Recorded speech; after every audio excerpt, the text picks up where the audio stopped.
और बताओ भाई लोग, कैसा लगा धुरंधर। मैंने तो पिछले वीकेंड में बैठ के एक ही बार में धुरंधर पार्ट 1 और पार्ट 2 कर लिए ख़त्म।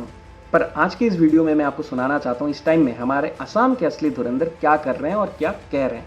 गौर कीजिएगा इस बात। मुसलमान इमान गाली गालाज खाई बीजेपी जॉइन करे अपनी की करिब।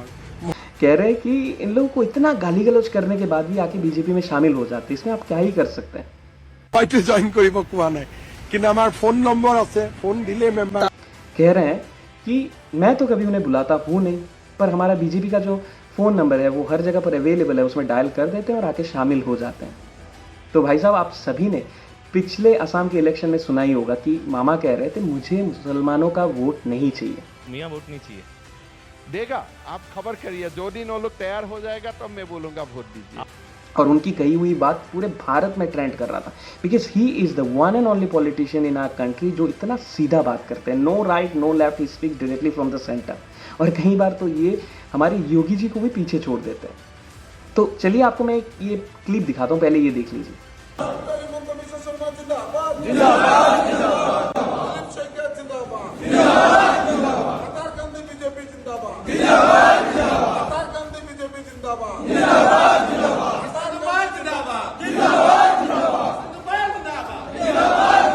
तो कैसा लगा आपको ये क्लिप?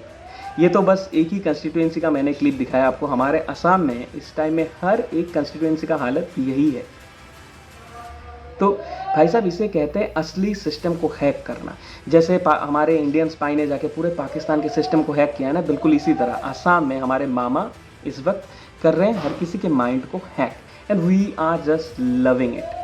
तो मेरा सभी हिंदू भाइयों से, सनातनी भाइयों से मेरा रिक्वेस्ट है कि आपके परिवार वाले अभी तक अगर आरएसएस में शामिल नहीं हुए हैं या फिर सोच रहे शामिल होने का, तो जल्द से जल्द जाके फॉर्म ले आइए और शामिल हो जाइए भाई साहब, क्योंकि आने वाले सालों में ये बहुत मुश्किल होने वाले हैं। वहाँ पर भी आपको ऐसे कतार में लगना पड़ेगा, क्योंकि यही लोग कुछ ही सालों में आरएसएस में जाके आपको भगवा झंडा लहराते हुए नजर आने वाले हैं। और इस टाइम में पूरी दुनिया में जो चल रहा है ना, जो मिडिल ईस्ट में ये लड़ाइयाँ चल रहे हैं, और किन के बीच में लड़ाई चल रही है आपको तो पता ही है। और साथ ही साथ हमारे पड़ोसी मुल्कों का हालत तो आप देख ही रहे हो। उस टाइम में धुरंधर जितना हमारे देश में ट्रेंड नहीं हो रहा है, उससे कई गुना ज़्यादा हमारे पड़ोसी मुल्क में चल रहा है। हर किसी का नींद हराम है और हर कोई एक दूसरे को शक के नज़र से देख रहा है। तो ये कतई कोई इत्तेफाक है नहीं भाई साहब। और इसी टाइम में धुरंधर का रिलीज़ होना, कुछ तो चल रहा है, और जो समझदार लोग हैं ना उनको समझ में आने लगा है।